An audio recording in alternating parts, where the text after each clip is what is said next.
but there's still some golden rules to adhere, and those rules they should never be broken. Oke, Robin.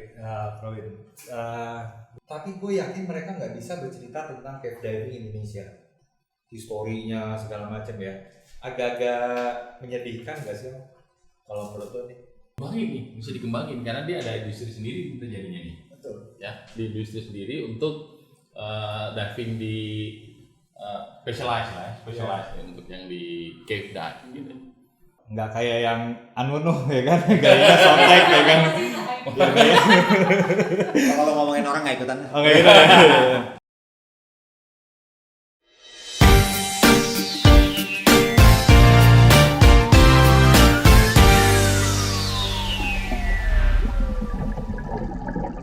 Halo buddy, kita ketemu lagi di Diver Talks dengan gue Firman, Abi. Michael. Oke, kali ini kita kedatangan tamu yang agak lumayan spesial ya, karena ada dua hal spesialnya. Satu, dia tidak domisili di Jakarta dan kebetulan sedang ada di Jakarta. Dia bersedia mampir di podcast kita untuk sharing-sharing. Dan yang kedua, warna kulitnya beda sama kita. Jadi dua spesial itu ya. Jadi topik kita ini untuk segmen dive share. Untuk dive share topiknya tentang cave diving. Beda sama dia maksudnya. Beda sama gue. Beda sama juga loh. Gitu. Jadi topik kali ini kita mengangkat cave diving. Ini mungkin banyak teman-teman di luar sana yang masih cuman tahu kulitnya aja atau cuma dengar cerita orang ngobrol, ngelihat postingan tentang cave diving seperti apa. Nah, ini kita akan mau gali lebih dalam lagi tentang cave diving. Khususnya cave diving di Indonesia. Betul nggak sih? Apa salah gitu Pak? Apanya? Cave divingnya? Indonesia atau salah gitu Pak? Enggak, Indonesia ya. Oke, cave diving di Indonesia. Oke. Lalu kita langsung aja memperkenalkan tamu kita yang istimewa. Silakan Robin. Robin. Introduction yourself. Saya menunggu kode. Oke, kode. Silakan Robin. Terima kasih untuk undangan ini. Pertama saya mau bilang kulit saya. Oh, kan sama Ya, nih. lebih Lu aja yang putih beda. saya. Gue doang yang beda dong. Iya, doang. Sudah jadi orang Indonesia. Oh, sudah jadi Indonesia. Oke.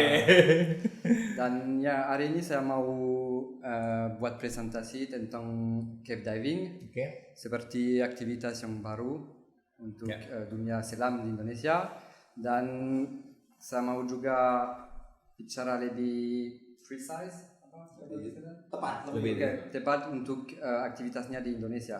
Okay. Apa yang beda daripada Meksiko atau lokasi di dunia. Oke. Tapi sebelum ini sepertinya dia memang seorang instruktur ya, yang memang bergelut di bidang ini. Jadi begitu masuk ke podcast, dia langsung mau presentasi tentang materi ya kan. Sebelum itu masuk, kita mau tanya dulu nih Om, mendingan ya, supaya rekan-rekan yang nonton kita ini tahu backgroundnya Robin nih, ya kan. Pertama, mungkin kita bisa tanya dulu agensi kali ya. Mungkin Robin bisa jelasin backgroundnya dari agensi apa gitu. Oke. Saya mulai karir saya diver profesional tahun 2013. 2013. Dive pro ya? Di Thailand. Oh, Thailand. Terus saya pindah ke Indonesia 2015, tapi belum kerja di sana karena ya pasti susah dapat izin dan semua. Tapi saya keliling sampai 2016 pindah ke Wakatobi untuk mulai eksplorasi. Dan saya eksplorasi terus 3 tahun sampai bulan Oktober 2019 mulai operasi kerja di sana dalam Sulawesi Dive Track. Oke. Awalnya datang ke Indonesia langsung cave dive kah atau recreational dive aja? Recreational diver. Recreational diver aja. Di Bali. Oh, Bali dulu. Oke, di Bali. Di Amed. Di Amed. Tempatnya orang Prancis. Oh iya. Perapatan Ciamis. Jadi diving biasa dulu dong ya, diving recreational dulu. Ya.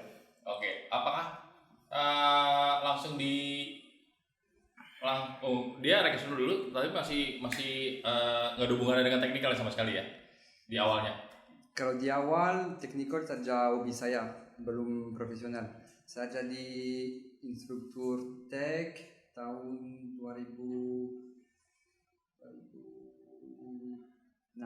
Saya pulang ke Prancis untuk ambil kursus instruktur tech di sana dan cavern. Oke. Cavern, ya. Terus tahun kedepannya ambil intro. 2 tahun ke depan ambil full cave. Memang proses untuk jadi instruktur cave diving lama sekali. Oke. Beda Nanti part itu yang akan kita bahas nih. Oke. Berarti udah officially udah tech instructor ya? Ya. Tech instructor beneran bro, nggak kayak yang ya kan, gayanya sotek ya kan. Kalau ngomongin orang nggak ikutan. Oke gitu. Ya jadi jadi ini tech instructor beneran. Kalau yang gayanya tech-tekan itu seperti mie tech lah ya, mie tech instruktur gitu. Ini tech beneran nih, tech instructor beneran, nggak kaleng-kaleng. Oke.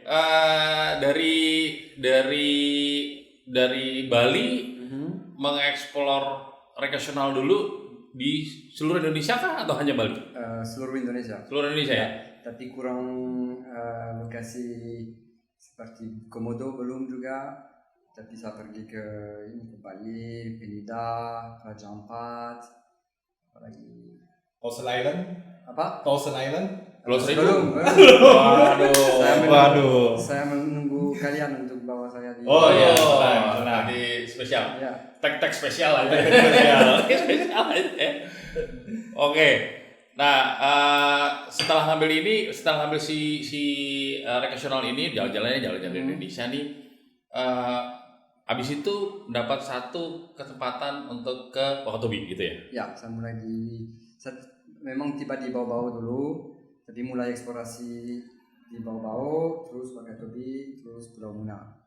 Oke. Satu wilayah namanya Kepulauan Buton. Oh, Buton. Kalau informasi mengenai Sitek waktu itu, bukan Sitek ya, cave waktu itu dapatnya setelah dari rekreasional, apa memang udah dapat dari luar atau? Karena di Indonesia sendiri kan informasi itu susah tuh ya. Ya gitu. susah. Tahun 2016 saya mau pergi dari Bali dan saya cari informasi di Google tentang cave diving di Indonesia, tapi tidak dapat apa-apa. Tahun itu mah zero. Iya, zero. Saya dapat information. informasi di Kupang ada, tapi tapi Kupang juga kurang. Dan saya pikir bagaimana itu ada negara luas sekali tapi belum ada cave diving. Dan saya pikir mungkin harus cari gua saja. Ini saya dapat peta geologi dari teman universitas di Jawa dan saya cari lokasi-lokasi yang punya batu kapur, limestone. Ya, dan ada 2 target, Jawa Timur sama ini Sulawesi Tenggara. Ya, Kepulauan Buton. Dan saya pikir itu di Sulawesi Tenggara lebih gampang karena di sana sudah ada dive center, bisa dapat tabung, bisa dapat logistik. Dan saya juga kenal teman Mark Crane. Ya, dia sudah pergi 1 kali di Wakatobi untuk eksplorasi. Dan ya saya pilih tempat ini. Saya pergi sama backpack, cave diving gear sendiri. Waktu itu belum bisa bahasa Indonesia. Saya datang di sana dan cepat kenal pemuda penyelam dan the story start here. Wah, itu caranya kayak gitu tuh. Ya, seru. Tapi dia 4 tahun bro ya, bisa bahasa Indonesia. Lo 4 tahun bahasa Prancis bisa nggak? Kalau gue tinggal di Prancis bisa. Kalau Mabi kayak di Mima ini lagi konservasi dia. Nggak, karena Om Mabi juga kebetulan dia memang tech instructor juga dari TDI. Pensiunan, retired tech instructor gitu. Ini masih aktif kalau yang ini. Seperti itu. Why you decided to go cave diving? Why? Oh, that's a deep question. Yes, exactly. I was already passionate with cave diving. I did my full cave course in 2014 di Prancis. Saya mengajar di sana sama orang instruktur terkenal di Prancis namanya Pascal Bernabe. And yeah, just fell in love with the activity. And then I decided to try Indonesia and look for cave. And now here I am. Okay, Francis.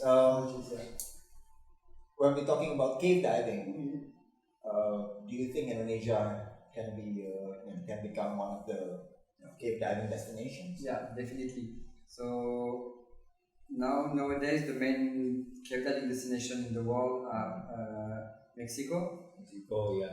Amerika, di provinsi Florida, dan Prancis. Dan ada yang itu kategori pertama, first league.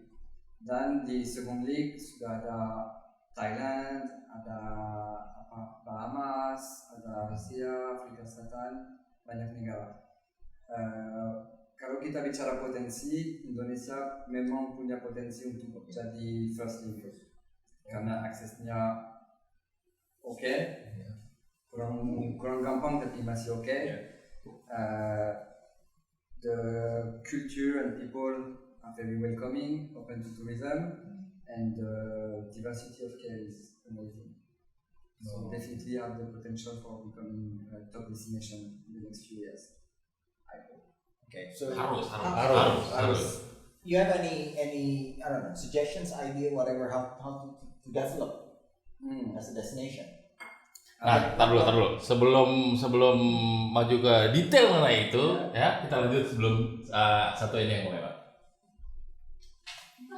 Ada ikan. Ceritanya Ya, begitu. habis itu tuh. Ada segmen yang tercute. Ya, itu buat aja begini. Oke. Nah, kita lanjut ya. Yuk. Lupa gue tadi.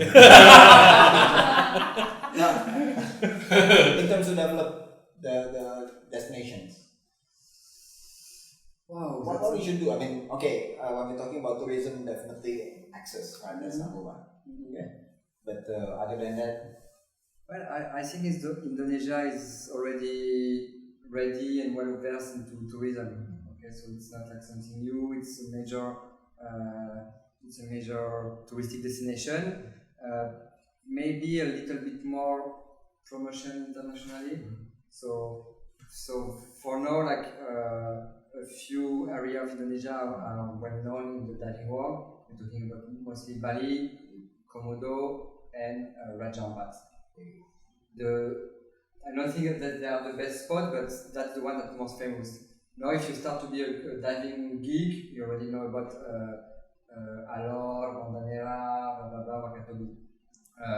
And when I've seen on the different dive shows around the world, very frequently, like countries, like the Ministry of Tourism, they have boats, like actually financed and organized by them. Indonesia is still very very rare. It's mostly like private operators that have their books. So I would say that Indonesia has to push a little bit more into the international scene because they definitely have the potential when it comes to tourism. But we need also local operators, right? Because cave diving is not it's not everyday diving. So in this case, basically, one thing for sure is we have to prepare for the local operator. Definitely. And the thing is, what makes it a little bit more difficult is like becoming a cave diver is a long process. It's a long, lengthy, and expensive process. So unfortunately now there's no instructor trainer, cave instructor trainer in Indonesia. So it will take time for sure. We're just at the beginning of this activity. But what makes Indonesia special also, when you compare to many other countries, is that the local dive community is very strong and have a very good basic level. So I think all the ingredients are here for Indonesia to become a great and major cave diving destination. We just need some time basically. Okay, berarti masih ada opportunity besar tuh. Ya, banget. Masih banyak tempat diving Indonesia yang harus dikembangkan. Masih harus banyak tempat yang perlu dikembangkan. Spesial mengenai diving yang spesifik, apalagi cave diving nih. Gitu. Gue mau tanya dong. Pertama kali nginjak di Wakatobi Mhm. or Bawa-bawa. cave dive, bawa-bawa ya. Bawa-bawa. Pertama kali bawa-bawa ya Ya. berarti. Nah, bagaimana tanggapan Robin atau tanggapan Mas Ingat sana ngelihat orang diving di gua, di cave? Nah, pasti memang orang very surprised. Ya. I have a memory ini di Wakatobi ada dua tempat pemandian. Dan saya pertama yang masuk di tempat E dan keluar di tempat B. Dan orang memang takut sekali karena saya ke permukaan. Lari. Tapi yang tadi dimasukin dari A ke B itu dua-duanya tempat permandian. Ya. Ah, gua mau tuh kayak gitu. Gua mau Sampai ngambilin baju. Diipetin. Kayak apa ya? Kayak Jakarta Rup ya. Gitu. Ya kan buat mandi. Boleh, benar. Jangan tempat bokeh aja. Tapi ya kalau masuk gua selalu ada pertanyaan apakah ada yang aneh, ada binatang, ada ular, putih, buaya, hantu. Ya. Ada banyak cerita, banyak mitos tentang dunia underground. Ya. Pertama kali kan dia kayak gitu ya, dengan apakah kesulitan untuk masuk ke area itu? Apakah areanya memang waktu itu memang udah biasa ya? Ada Bahasa. Ya, Bahasa. karena di sana jarang ada orang yang pintar bahasa Inggris. Dan ya, tahun 2016 belum bisa bahasa Inggris, jadi saya punya kamus. Saya beli di Bandara Makassar. Dan kesulitan pertama kata-kata tentang goa, ada sumur, ada lubang, ada permandian, dan itu sulit sekali. Ngerti. Karena di lapangan kan kalau misalnya kita ngomong cave di sini kan orang udah tahu semua cave, bayar gitu. Tapi kalau di lapangan kan dia belum tahu diving nih. Diving jadinya bisa sumur, permandian, lubang. Dan banyak bahasa juga yang mungkin akan sulit dicari Inggrisnya ya. Bahasa Inggrisnya akan sulit gitu karena bahasa lokal gitu ya. Oke, itu masalah yang dulu pernah dihadapin ketika mengunjungi tempat-tempat itu. Kalau Jawa Tengah apa ya? Jawa Tengah itu bahasa Indonesia? Central Java. Sudah pernah dengar ada vertical cave? Ya. Saya memang tahun ini saya pernah punya rencana eksplorasi di Jawa, tapi itu dalam PPKM belum bisa. Tapi tahun depan saya sudah ada rencana ekspor Jawa dari timur ke barat. Ada lokasi di Tuban, Pacitan, Jogja, Tasikmalaya, Bandung, West Java. Jawa mungkin akan lebih mudah kali ya, karena Jawanya sendiri asset tourism, transport dan lain-lainnya infrastruktur lumayan dibanding pada saat itu di Jawa sudah ada juga komunitas caver yang kirim informasi dan kita sudah punya tim di sana. Bagus. Dahsyat. Keren. Di balik ke Wakatobi tadi. Ke bawah ya tadi ya, ke bawah. Peralatan udah ada semua pada saat itu. Saya memang travel with my own gear, tapi sekarang dia sudah ada. Setiap tahun saya ke Prancis bawa alat.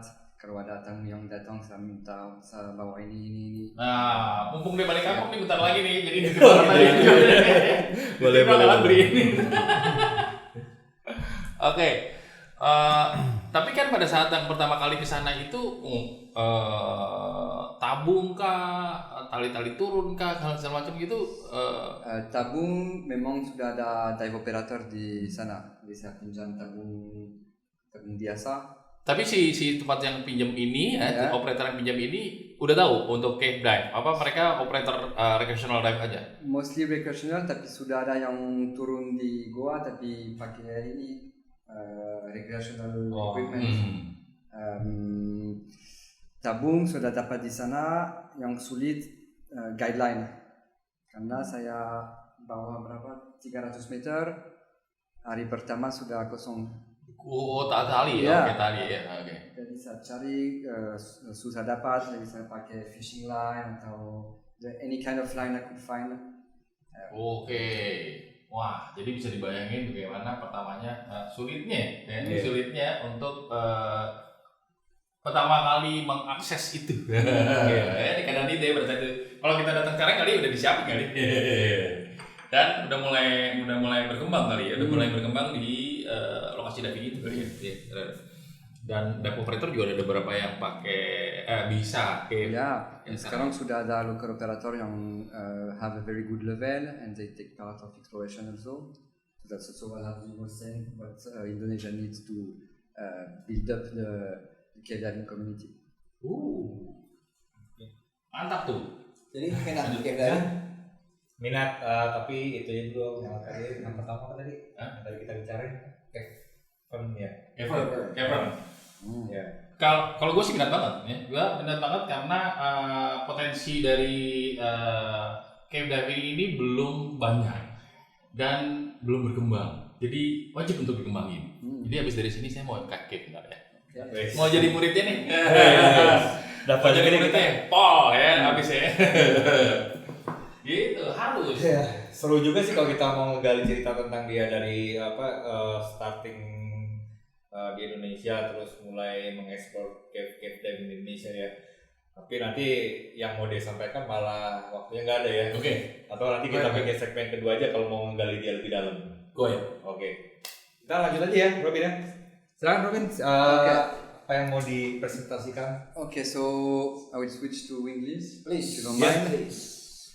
So I'm gonna talk a little bit about what exactly is cave diving. What are we talking about? Then why does people get into this activity that has a reputation of being a very risky one, which is not if you follow the rules. We're going to talk about the risk, of course, how to become a cave diver. I think that will interest people a lot, and then get more in details about cave diving in Indonesia. So we've already talked a little bit about it, about the history, the current exploration, about the area where I'm living, Sulawesi Tenggara, and any upcoming exploration projects and opportunities for this industry.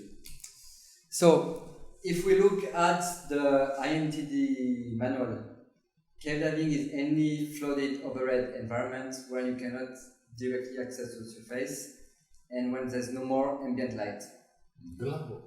Yeah. So you have a hole, it's glab, then it's a cave.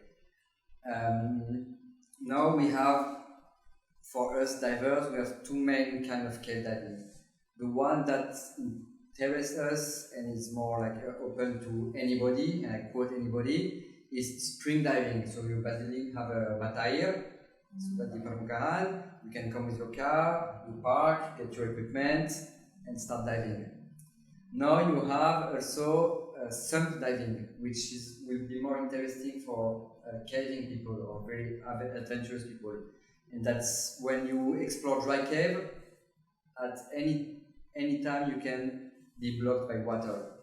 And if you want to push the exploration, then you need to dive in this water. So actually, not every cave diver are coming from the scuba diving world. Okay, so there's I know some very, very strong cave divers, they never step a foot in the ocean. They never put fins on their foot, but they're still very strong cave diver. So we, as a commercial dive center, are more focused into spring diving, but of course as an explorer, sun diving is something of very big interest for us. A little bit more complicated, a little bit more intense, require more logistic and more knowledge. But if you get into cave diving and get addicted to it, that's something you're going to do at some point. So yeah, spring diving, so masuk mata air, can be in very, very large body of water, can be very clear, very beautiful, very easy, very biru. So people always have it in mind, like, you know, cave diver getting into small hole in very muddy place, and that's not something that's mandatory. You can spend a whole life of enjoying cave diving in a nice place with good visibility and easy access. Now, if you get a little bit more addicted and a little bit more, how do you say, disturbed in your mind, then you will start to get into smaller and smaller and smaller hole where you cannot even fit a BCD anymore or fit a pair of feet anymore. And you're just gonna have like tanks in your backpack and squeeze into small things. So here's a photo of me and Nadir, a French friend of mine, where we're starting the exploration on this thing that is probably like 40, 50 centimeters wide. And by doing subdiving, usually you dive and then surface and then work with your equipment and dive again and surface and work with your equipment, and that can last for a very long time. So this is like a very, very specific way of cave diving, so we're not really gonna talk more about it. So why people are starting cave diving? Okay, what concerns us as scuba diver, we always want to discover new way of diving, so we start, with our open water and say, oh, why not get a little bit deeper, and you advance, and then you want to learn to dive in current, and then at some point you go, having 2 tanks looks cool, and you start style mount, and then you start technical diving, and cave diving is also a way to improve your global scuba diving skill set. Exploration is a reason also why we do cave diving. So if you look at the planet Earth, there's not that much place that are unexplored right now. So basically every single mountain has been climbed. The forest, there's very few parts of the forest that are not known by human, and everything now that is unknown is at least is either in the depth of the ocean. But in the depth of the ocean, now you can send like some ROV, you can scan it basically from the surface. Or cave systems are the last place where you cannot send robots and where you can still find an export place. So there's like dozens and dozens of kilometers of cave system across the world that have discovered every year. So, Keren banget gak sih? Pengen banget gak sih masuk situ ya? so this picture has been taken by Pete Mesley, so a very good underwater photographer, and this cave is situated in Butantenga.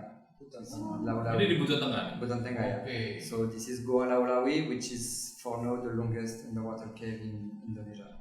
Oh, how long? So I'm still mapping it. I would say that now it's hard to estimate, but I would say the total length of the network is between 4 and 5 kilometers. So I'm not talking about the straight tunnel, okay? It's accumulation of every single branch. But to put that in perspective, the longest underwater cave in the world is in Mexico, Zacatún, and we're talking about 347 kilometers of underground tunnel. 347 kilometers. 347 kilo. Yeah, so it's basically the distance between Wakatobi and Makassar. Itu Makassar. panjang loh itu. Panjang. Yang di bawah-bawah ini berapa banyak? Dia sementara ini? Yang ini 4 to 5 kilometers. Udah 45. And it's already like going, so the further point of this cave is around like 2 kilometers from the exit. It's already going to be like a 5 hours dive to go there and come back. So imagine like 347 kilometers is just something you cannot really. 45 belum kelar. 45 belum kelar kan? Belum kelar ya. So as I said, also caver get into cave diving, and so that's a very specific form of diving where you will actually have to go diving with your caving equipment also. So that's something we of course can talk about later. So some people are just fascinated by geology, so this is like science interest for cave diving. When you go deep inside the earth, you will find very different kind of rock, and studying this can teach you a lot about the history of our planet. Biospeleology, so some people, especially in diving, they're very interested about nudibranch and stuff. In caving also, so of course the things are less colorful, smaller, very different, but we do have a lot of different animals. So imagine that you have a cave, so you have a spring, then you have water, and you arrive in the drive chamber. So it's possible that this draft chamber has been isolated from the rest of humanity forever. So you can find there's a very big interest for science when it comes to evolution, fungus, bacteria. So you can find a very, very interesting stuff. But that's like really like nerdy science thing. We do have also ideas in archaeology. So cave always been like a place for humans to shelter from the weather, from war, from invasion, and we do find some artifacts in caves, underwater caves. So in Indonesia, so far we haven't found major things. So mostly like tempat ambil air. This one are like not so old. But if you take for example in Mexico, we found like remain of the Mayan civilization that are 100 years old. So yeah, so there's definitely also an interest about archaeology. This one also in Bobo? In Baobao there is so in some caves there used to be like ceramic, Okay. but it's been already taken like very long time ago. I found some cave with like buaya and turtle fossil, and I know that in Nusa Penida recently they found a cave also that has some interest for archaeology. But yeah, still I heard a lot of stories, a lot of mythos about those, about treasure and harta karun and gold, but I haven't yet found anything. Gimana Om caranya ya? Maksudnya kayak keramik gitu ya, itu kan bisa ada di dalam goa yang jaraknya itu kiloan. Dulu kan mungkin you know that Wakatobi is basically from what I heard, it's there's one area where you can see corals on top, so it's lift up so in those caves, like if I come back to Laulawi, this is like way inland. It's like really not in the center of the island, but it is inland, and you find like a giant fossil of coral, and it's basically like diving into a fossilized coral reef. So you find like all the shape of coral, seashell and stuff. It's on land. On land, yeah. It's pure limestone. So limestone is basically, well, I know that geologists will probably cry by listening to me, but it's old coral reef. That's kind of turned into rock. We find some animal remains also very frequently. So animals that fall in the cave and just die there. And yeah, so yeah, well, my conclusion is that cave diving is there's like a lot of interest, and there's many different reasons that you can go into it. So now let's talk a little bit about the risk. So cave diving is always seen as a very risky activity for crazy people that like to get into small hole, muddy hole. But today, 2021, I think that cave diving has become a mature activity with a very safe set of protocols.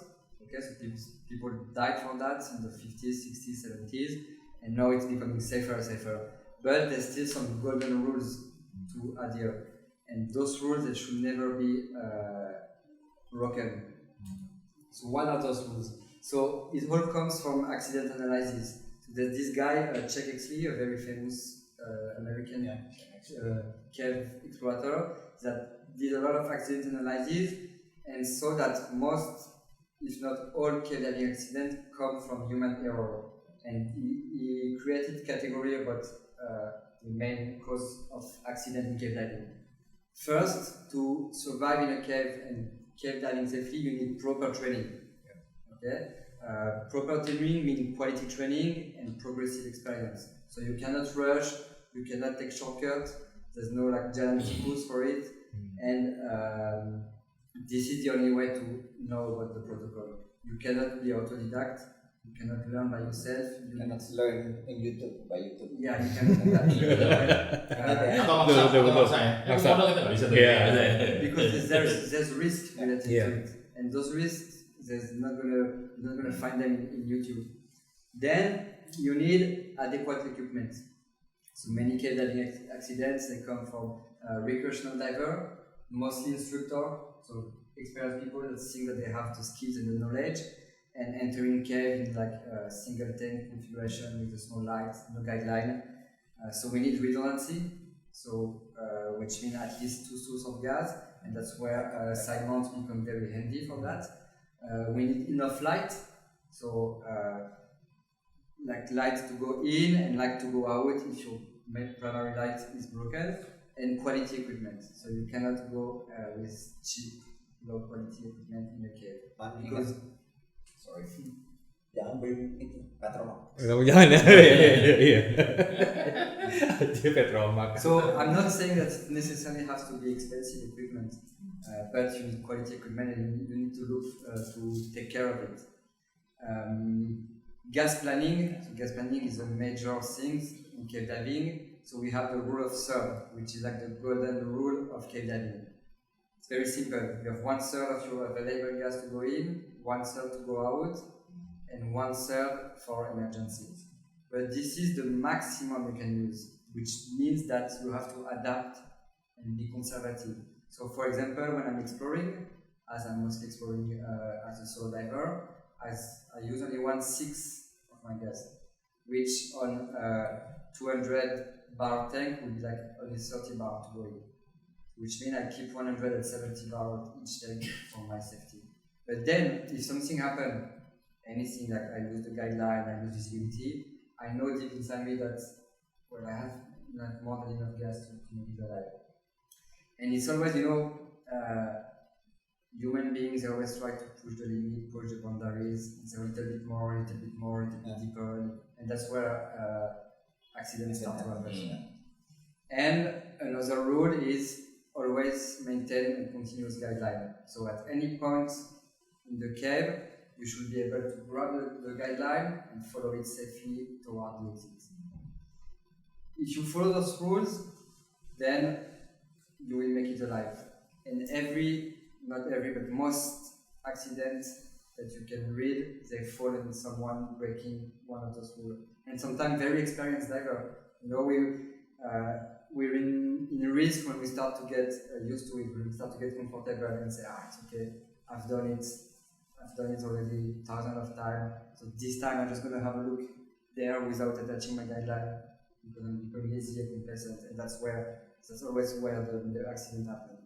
Yeah, that's what we call the normalization of Exactly. I was about Discipline. to say that. It's all about discipline, but we all do mistakes. Me, I already probably broke each one of these rules because I'm a human. Even if I know I smell like a doctor that's smoking cigarettes, but you need to have the good training and enough gas to survive your mistake and the good protocol. Gak bisa tuh, yang gue gini kita. Gak bisa tuh, yang gitu gak bisa. Dia bilang, berarti kan kita pasti bikin kesalahan.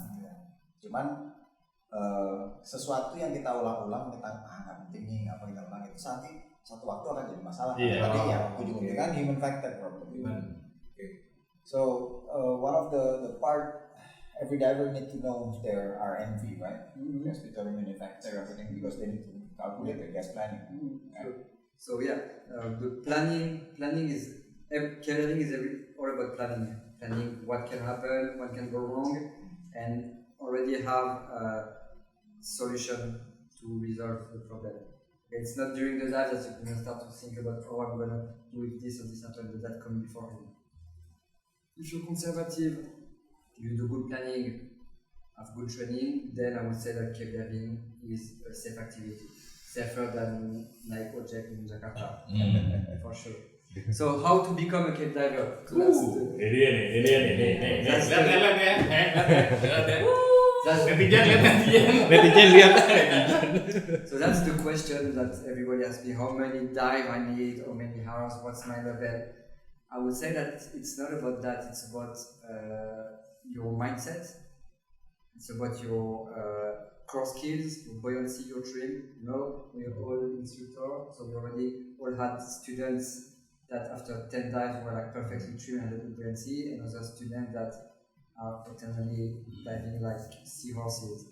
So it's more about that than about your experience, but still it is a long journey, and the Betul nggak boleh banyak. the training is divided in several levels. So the 3 main levels are cavern diver. So that's where you learn the basic protocol of cave diving, but you always stay in the cavern area, which is where you can still see the natural light. Okay, when you cannot see the light anymore, then you're not in cavern. And this is something that people should know. Sometimes I've still see pictures in Indonesia of people entering cave area, even though they think it's cavern. If you cannot see the light where you are, you're not in a cavern area, and you're in danger. Whatever your guide or instructor says, you're in danger if you're not trained. Then after that, you have the intro to cave. So intro to cave, you already can venture into the cave itself, so in the dark zone, but your limitations are stay on the main line, so no branch, no jump to different line, no navigation decision, and you can only use 1/6 of your gas to penetrate the cave, which gives you 5, 6 to 8 feet. And then full cave diver is like the last of the 3 main levels, which allows you basically to go on any line, get into restriction even though you don't have to, and that's something that is for experienced diver, could do some decompression, and you're limited to your sub as your maximum penetration gas. But being full cave diver is not like a green card to do whatever you want. It's just the beginning of the journey. And then when you get, that's what I said when you get your full cave diver and you start diving without an instructor or professional guide, take a step backward and go very, very, very slowly. Because that's the problem of training. We can do a lot of simulation of no visibility, accident, blah, blah, blah. When it's becoming real and you have this, this surge of fear coming into you and stress, you never know how you will react. And that's something survival cannot be learned in training. It's really practical. And then you have a lot of different kind of, I would say, specialties. Stage, so how to dive with more than 2 tanks, so basically use more tanks to extend your penetration distance. DPV, how to survey, so make map, and how to dive cave in CCR, which is another world. Well, that's some video. If you want, I can send it to you later on, but we're going to continue on the presentation. So what now about Indonesia? So Indonesia has 150,000 square kilometers of karst. So this is basically as big as Belgium, only in karst. And those things, they really spread across the country. So here on this map from the Indonesian Speleological Society, you see in black all the karst area of the country. So each black part is a potential cave diving location. So now if you look at what we explored, a little bit of Sulawesi Tenggara, a little bit of Sulawesi Selatan, a tiny bit of Papua, a very tiny bit of Java. We basically just scratch the surface of the potential to cave diving. Look for example in Kalimantan, the size of the sea is like just giant. So if we get back to history of cave diving in Indonesia, the first cave diving experience in Indonesia came from caving exploration. So basically, Indonesia since the 80s has been a very active place for dry caving exploration, and mostly you had like English team that explored Java and French team explored Sulawesi. And the first trace of cave diving, so I saw that by reading some reports, were in Karangbolong in Java, Pacitan and Maros, which are like a very major caving part. So Maros and Pacitan are the place where you have the longest dry cave in Indonesia. What the meaning of Belgium, England? Yang pertama kali explore. Oh yes, like a team from Belgium, England, France, and the first exploration in Southeast Sulawesi took place in 2007. So one of my mentor and instructor from Briey that did an expedition in collaboration with BP, but about speleobiology in Indonesia. Then 2013 and forward, some exploration took place in Kupang, mostly Australian team. And 2016, that's where I moved to Buton and Wakatobi. That's where like the big scale exploration start. And from 2017 till now, exploration is still taking place. So I've been exploring. Local divers also have been taking part a lot into exploration and did some major discoveries. And some cave divers from all around the world started to cave in Indonesia. And 2020, well, now it's kind of moved. So 2021 and 2022, I have ideas of keep exploring like Papua, Sulawesi, Sumatra, so like many places. So yeah, about cave diving exploration, what's mostly challenging, and someone was asking me sooner this morning, what skill do you need for exploration? I would say it's more about logistic and planning, and just like as an idea, one diver need around 50 kilograms of dive gear and things to move when it explore. So imagine a team of 3 or 4 divers that are diving with 3 or 4 tanks each. We will need like dozens of people. So of course it will take a lot of time, a lot of money, and a lot of things. So that's something we can also discuss later on, but yeah, exploration is not that easy. Especially now, if I take Southeast Sulawesi, most of the easy cave, so the one that's very close from the road, they've been explored. So now when we find new locations, we go deeper and deeper in the jungle, and that will require a lot of logistics and a lot of people. So that was a video about Kars Maros. So if you look, we look now at Sulawesi Tenggara, there's more than 200 caves that has been explored by all the different explorers in the area, and it's just the tip of the iceberg. So if we take Pulau Muna, it's named Negeri Seribu Gua, so the land of 1,000 caves, and there's caves basically everywhere. So the region itself is just like a Swiss cheese. And it's an ongoing project, and it's not going to stop tomorrow. So after me, there's going to be a new generation of explorer, and I hope that that's going to be something major in Indonesia. Goa Laulawi is so the one I was talking about, the longest underwater cave in Indonesia. We're talking about like around 4 to 5 kilometers of underwater tunnel, 50 meter plus visibility, giant volume. It's like the dream cave, the one I've been looking for my whole exploration life. So that's my own ongoing exploration project. So Sumatra Selatan in Pagaralam. Yeah, so a little bit south of Palembang. Sulawesi Selatan, so that's where you have the longest cave in Indonesia, Sakulang Kalang. And actually there's many different branches that we could connect and turn it into an even bigger cave in the Maros and Bantimurung area. So very, very active caver there, very talented explorator. And my plan for 2022 is to explore more about Jawa, where I'm sure we'll find like some pretty amazing place. So yeah, that's an example of what we're trying to achieve in Maros, Sulawesi Selatan. So all the line you can see are dry cave, and the dot line are what is water. So all of the water part hasn't been explored yet, and that has the potential of becoming a really major cave system. But here we're talking about kilometers of underground tunnel and very challenging and difficult logistics. So our exploration work, so we have ways, technological ways to find some hole thanks to LIDAR and other advanced technology, but they're not really available now and very expensive.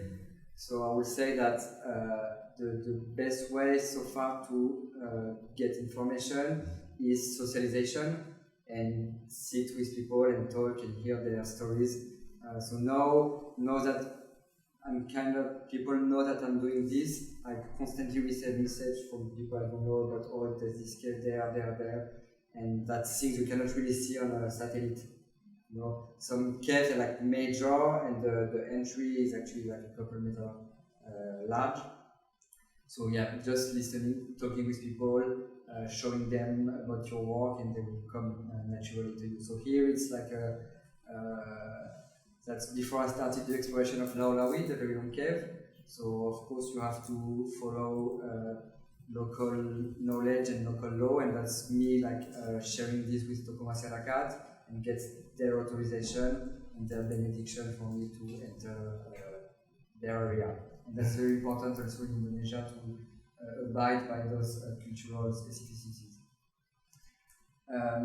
So then the logistic, that's something you need to organize, and we usually leave with our truck loaded with all our gear, compressor, first aid, oxygen, booster, tons of equipment, and that's thing that requires a little bit of organization. Okay, it's not about just taking a spare pair of palm or a spare regulator, we're talking about heavy logistic. So here we have an example of our truck in expedition mode, a few tanks, a compressor, and lot of gear. Then you need a team, okay? So me as a cave diver, I've got a nice picture, I've got a nice thing, but behind that there's a lot of people working hard, and without them the exploration would not be possible. So yeah, you need to have like reliable people to help you in this task. Sometimes the access is a little bit complicated also, especially in the remote area of Indonesia. We don't have that much road, and that's a challenge, a bigger challenge for us to reach the dive site. And sometimes when you need also some different skills, so for example, single rope techniques, how to descend and ascend using a rope, and that's something now we offer also at the Trek as part of our exploration. So there's no like exploration course, but we can prepare you for this activity. And then at some point, well, once actually diving is the easiest part on the exploration, but you have to know that 95% of the time it's you don't find anything. So even if it looks very promising, very big, very clear, you just go in the water, dive 5 minutes, and you realize everything is closed. It took you like 5 hours to reach a dive site, and now you have 5 hours to leave to go back home. And that's most of the result we get when we explore. So Laulawi is like probably once in a lifetime cave that you find. There's a lot of deception, lots of frustration, and exploration is not like you cannot go explore and like say, oh, I want to find cave, I want to lay line. I spend like weeks with people without laying 10 meters of line. That's it's like a gamble also. Oke, Robin. Gue jadi agak berpikir nih, Om. Dia kan lagi ngebahas tentang Indonesia cave-nya.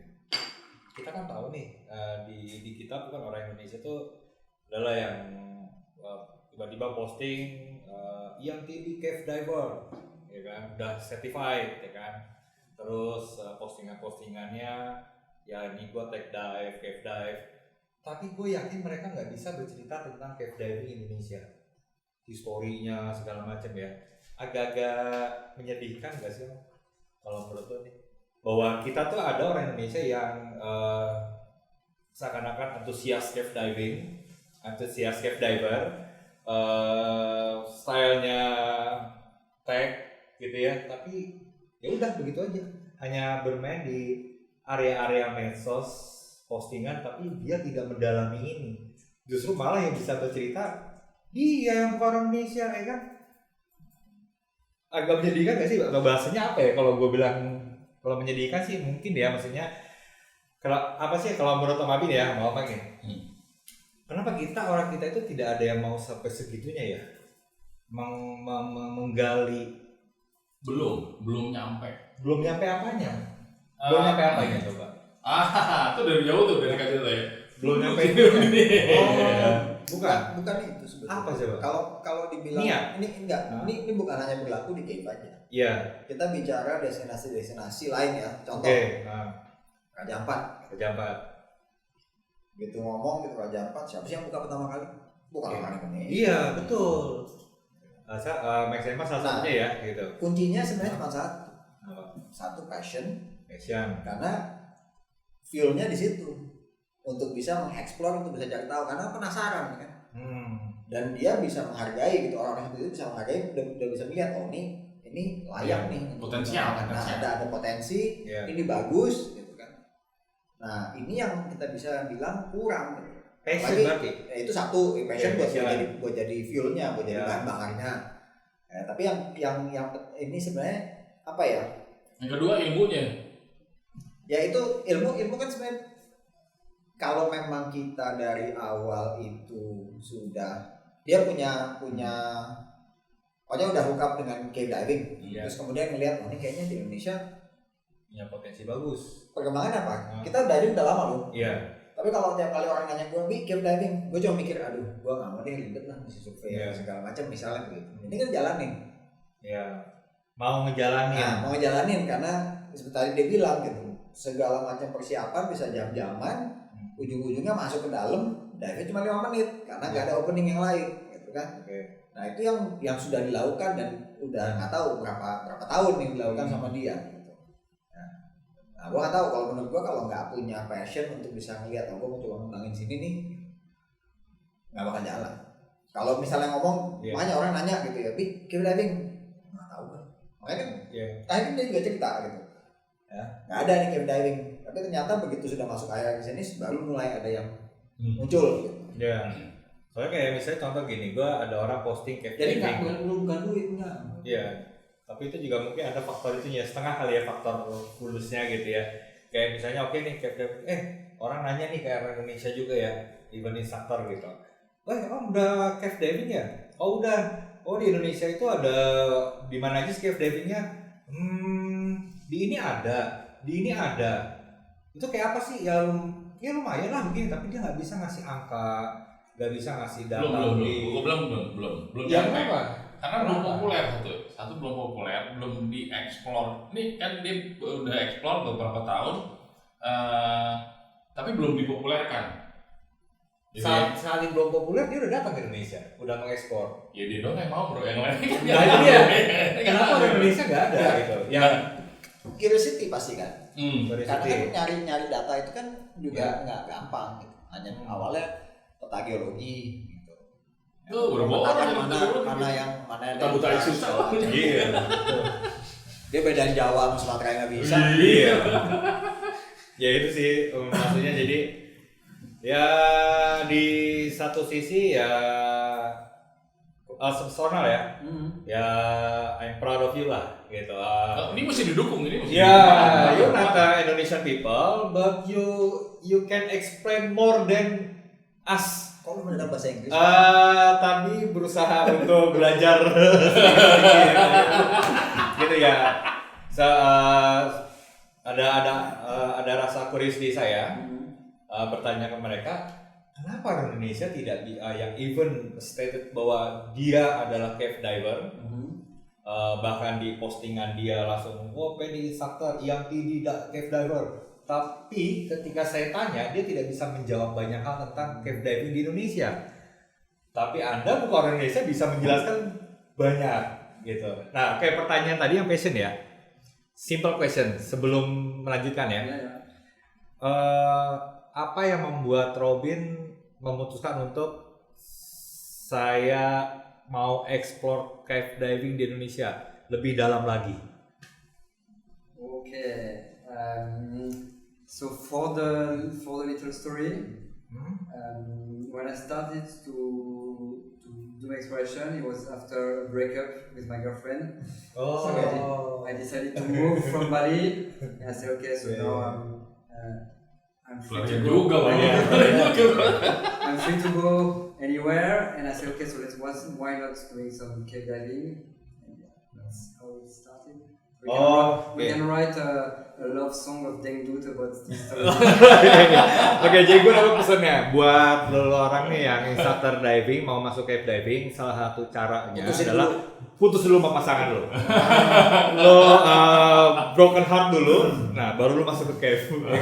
Maka lo akan dapet tuh ilmunya.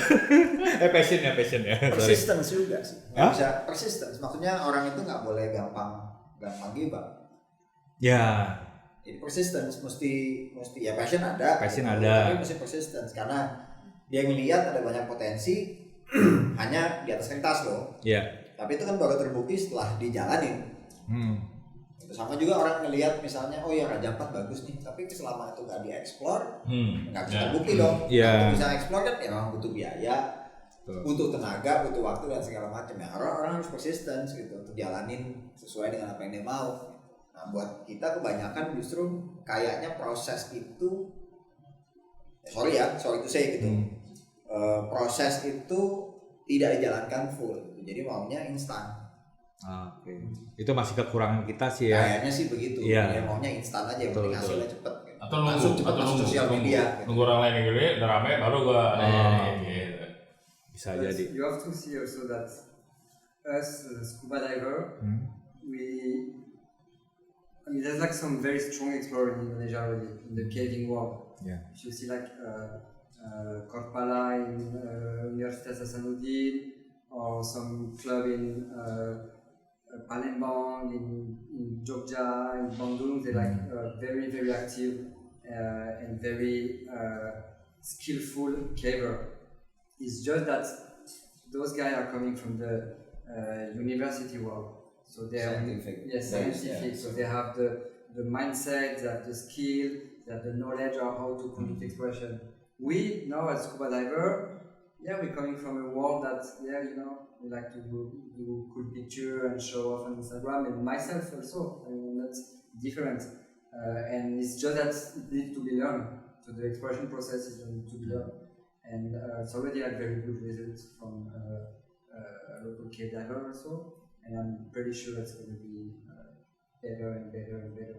Just need time. Yeah. Tapi mesti dikembangkan, dipopulerin. Untuk mempopulerin itu mesti belajar dulu. Belajarnya dulu ini yang kadang-kadang males. Kalau nangkep dari apa yang Robin cerita, ini ada dua tujuan. Gitu. Sudah ada berapa yang eksplorasi tapi atas nama sains. Nah itu masuknya ke jurnal.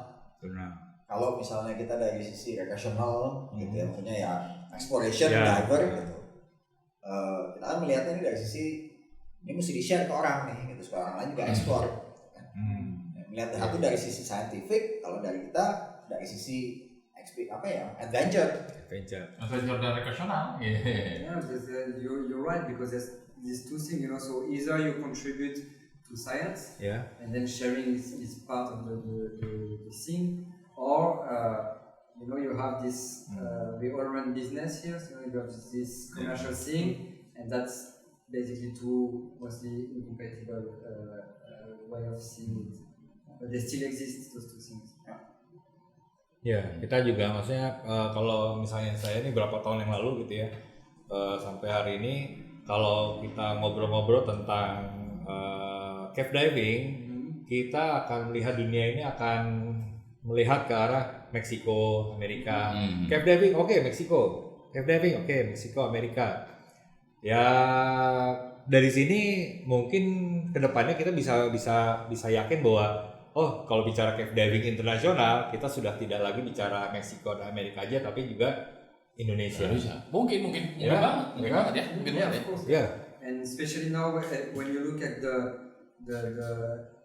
level of diving in Indonesia, Indonesian diver are becoming very good and seeking quality training. Combined with the activity of caving club and university caving club in Indonesia has to be the potential to write its own cave diving story.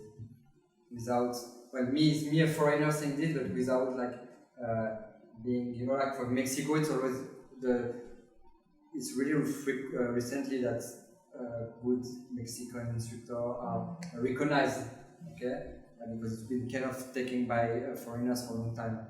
In Indonesia now, is just at the beginning of this, and there's already a lot of people getting interested and ready to take good training, and that's a very good opportunity, I think, for the diving community here.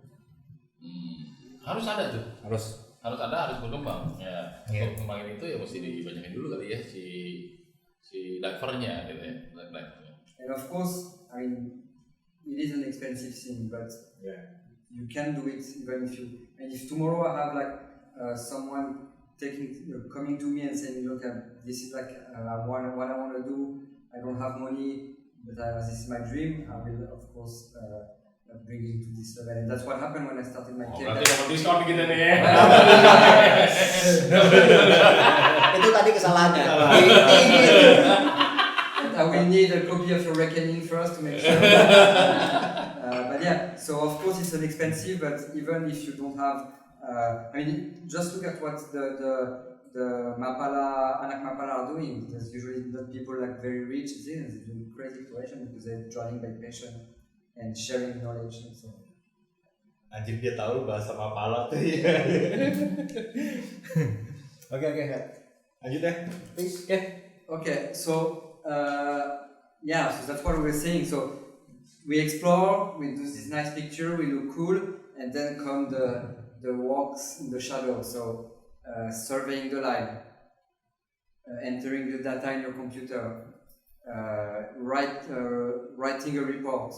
So having like keeping track of what you're doing, drawing, making map, and that takes like days and days and days and days of course that's time where you cannot work and you cannot make money and you're just spending for at the end like reaching having a map, contributing to the scientific knowledge, but nobody's going to pay you for that. You're not going to get famous. Okay, just know that most of people on this planet, they don't care about cave diving, they don't care about cave. So you're not doing this for being famous, you're not doing this for being turning rich. It's only because you love it and you're passionate by it. And then you share, of course, sharing is very important also. So let's not have like, money is not a limitation. There's always ways, and when there's wheels, there's way. And showing to people what they have under their feet is also very, very important, and that's part of the exploration process. To conclude, like what's coming next in the cave diving world in Indonesia. I talk about a lot about it, and I still talk about it. Local caving group, local university, Anak Mapala, all of those people, they're like incredibly talented, skillful, and they are the ones that support Indonesia. In the caving world, Indonesia is recognized for having a very, very strong caver, very strong explorator, and with nothing, like Indonesian system. So they always manage to get the thing done, whatever happening, and that's what I want also to contribute to develop the cave diving related tourism. So I hope that one day I will turn into an instructor trainer and be able to train the next generation of cave diving instructor, Indonesian cave diving instructor. Still contributing this synergy between the cave diving and the scuba diving community. There's three actors of the same passion. Joint exploration project. So you guys, I hope that you are going to turn into cave diver and we go explore Java together. And contribute to the scientific knowledge. So don't just stop at the cool Instagram pictures. Okay, it's also about science and global knowledge. A small thing about the trends. So a small world. So we're diving mostly in freshwater. Freshwater is our most important resource. So it's more important than petrol, gas, anything you can think about, because we all need to drink to live. And this thing is under a very great danger when it comes to pollution. When it comes to plastic pollution, when it comes to resource appropriation. So we need to protect the cave, we need to stop polluting them, and we need to clean them. And that requires only time and money and education. So it's also our job as a cave diver So we have the Instagram part, we have the scientific part, but we also have this part and this role about protecting this incredible resource. So once you get certified, take part about cave cleaning, organize cave cleaning, because the pollution you have in your cave close by your home can be affecting people very, very far away. So it's really important that we take care of that. We also have like cars are under threat by a cement company.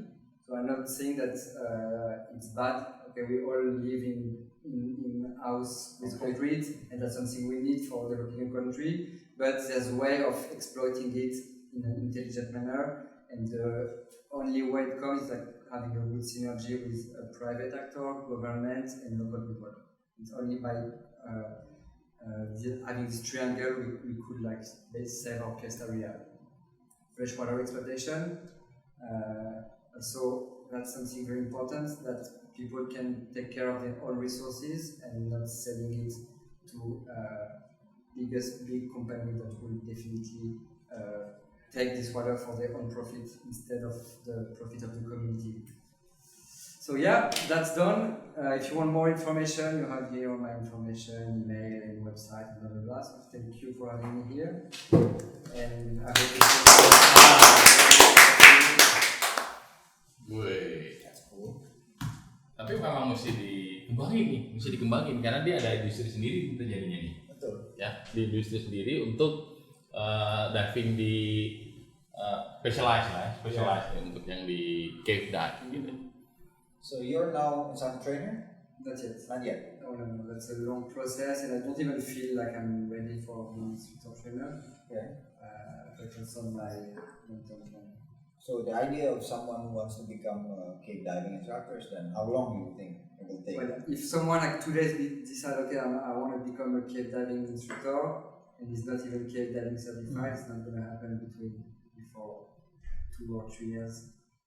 Yeah, of course, it all depends about how much he's diving and how he's going to be dedicated into it. But that's not something you can do like by doing cave diving once every 6 months.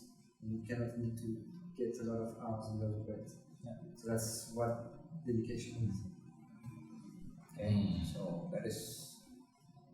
Oh, jadi keren. Ya apa ya, banyak hal yang memang yang gue dapat baru ya sekarang ya, itu adalah data, paling tidak informasi bahwa ternyata cave diving juga di Indonesia tidak hanya di satu titik, ternyata banyak. Dan udah berapa kilo tadi? 4 sampai 5 kilo ya. 4 kilo. Dan itu masih banyak yang belum dieksplor ya. Jadi kita masih bisa berharap bahwa Indonesia bisa jadi destinasi internasional juga lah. Paling tidak Big 3 lah cave diving in the world. Big 5 Big 5 ya? Oh, yeah. Belum ya, Sure. big 5 lah. Tapi mungkin nggak jadi Big 3.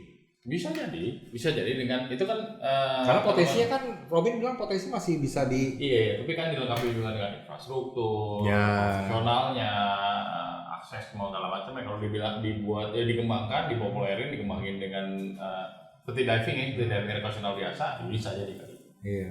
Yang diving rekreasional aja kan kita ada masuk yang bagus tuh ratingnya. Iya. Jadi ini spesialis ini sih bisa banget sebetulnya. Iya. Kuncinya sekarang di operator. Operator, betul. Jadi selama belum ada operator lain, selama masih dive track aja. Oh iya.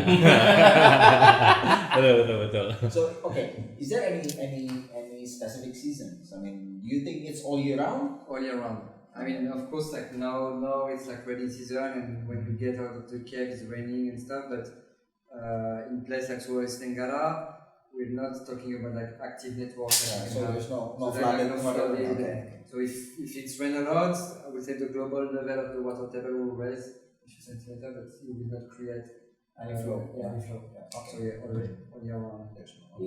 Bisa dagangnya sepanjang tahun. Keren ya, bisa. Good to know.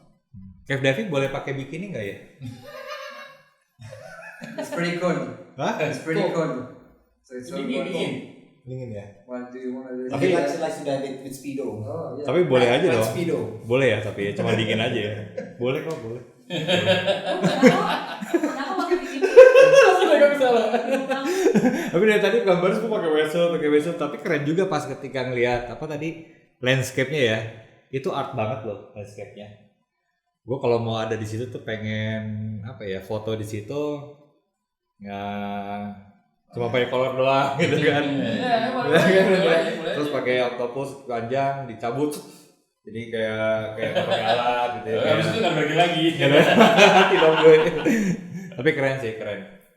Harus punya sih foto di situ. Cuma pengen dapat fotonya aja, udah selesai udah nggak ada lagi ya, ngeriah gitu. Karena Pak, untuk cave diving ada requirement juga yang masalah fobia ya. Pasti dong ada akan nambah ya. Claustrophobic. Ya itulah. Berarti gue nggak bisa dong. Claustrophobic.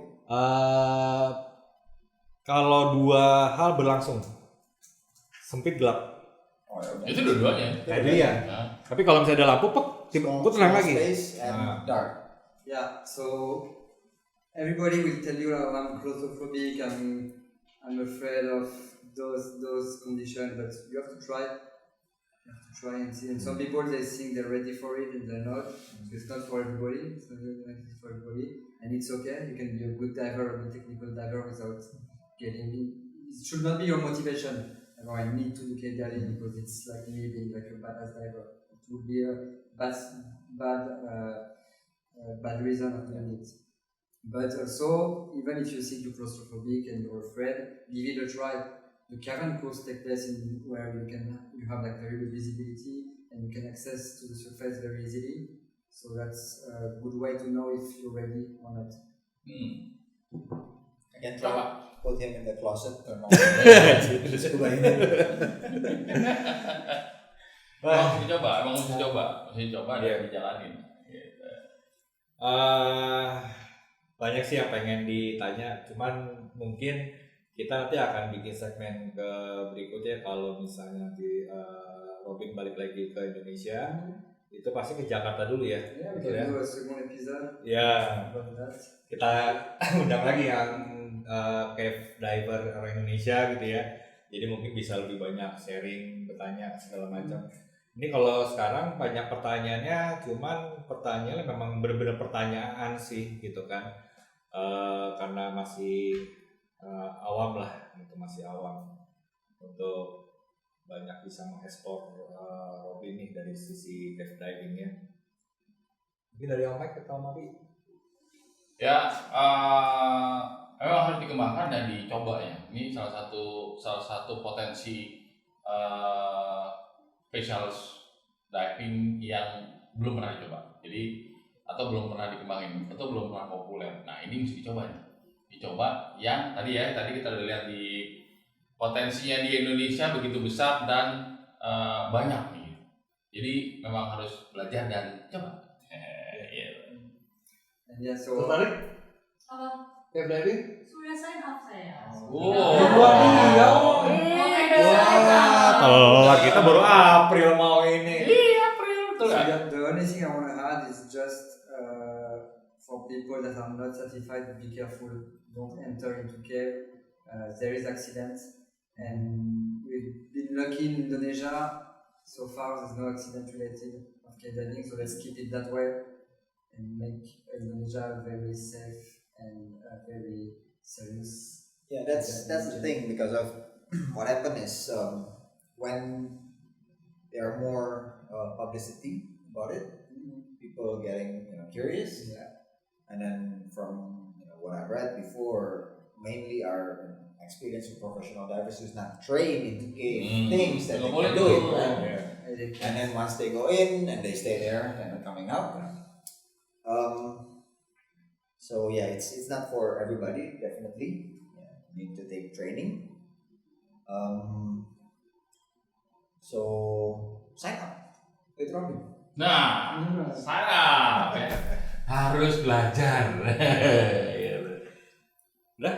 Oke, satu last question ya, last question. Oke. Saya pernah bertemu dengan bule foreign ya di Bali, instructor. Dia tech dive, lalu dia cerita. Saya ada satu cerita yang sampai hari ini saya masih terus berpikir. Dia bilang seperti ini, Robin. You know, in cave diving, accident in cave diving, banyak atau dia menemukan beberapa victim yang sudah mati gitu ya di dalam cave. Mostly luka. Yeah, destroy the nail. Ya, pupuk, tangan luka. Jadi itu indikator bahwa saat itu kejadiannya adalah ya kapsa udara, kehilangan losing the line, out of gas maybe, and then panic, crawling. So the victim for cave diver is many luka-luka. destroying the fingernails. Yeah. Try to digging way Is out. it true? Yeah, I mean, there's very few people in the world that take part into cave rescue. So, and that will definitely not be the kind of details they will share anyway. So I would say that this is more like a myth or like something that's like a urban legend. But yeah, I'm not sure about that. I never heard about it. Bohong juga lo. Tapi benar, apa pernah dengar ya kata-kata itu ya. Jadi I'm not saying it's wrong or it's false or it's lying, but I mean, knowing which kind of people will take part of rescuing or recovering body is definitely not something they will share to anybody because there's no interest of seeing that. Kalau mau cerita tentang recreational diving juga nggak bakal diceritain kayak gitu dulu kan? Iya. Pastinya yang bagusnya dulu dong. Gue training bagus gini segala macam dan mestinya bisa. Maybe next time. Have you got a chance to read the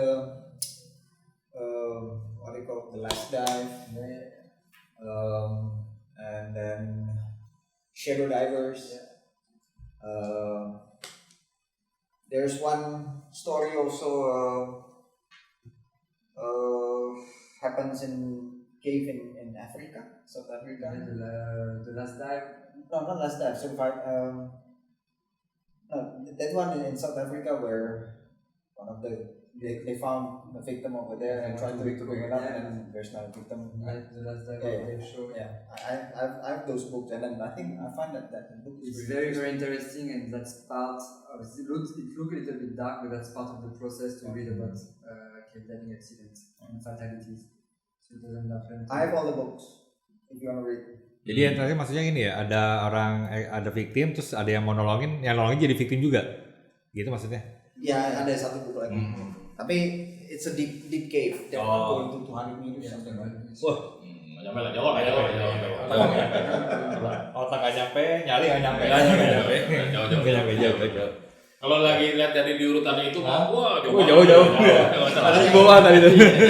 So this one is considered it's not too tricky, too difficult, right? No. Globally, the cave where I'm bringing people and when I'm teaching course will be considered as very easy and. It's good to hear. Which is good. Yeah. Oke. Ya, untuk terakhir mungkin kita minta Robin kasih apa ya? Apa bahasanya sih ya? Kalimat atau saran? Ya, satu dua kata menutup kali. Iya, untuk orang yang mau ya, untuk yang coba ngomong pakai bahasa Inggris. Apa sih?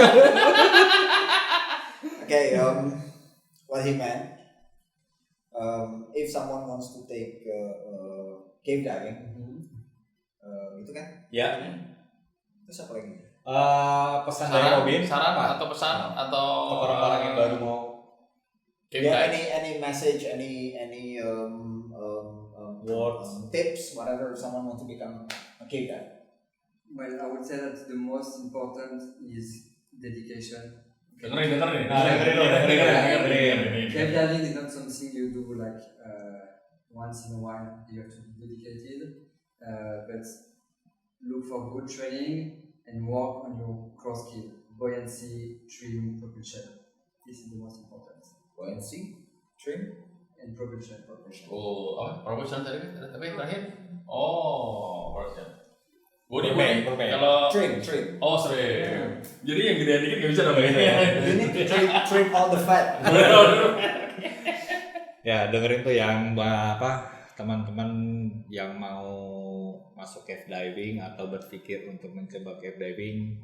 Nah itu salah satu message dari Robin, praktisi cave diving yang mengeksplor Indonesia, dan nanti kita akan banyak gali lagi dari dia di lain waktu.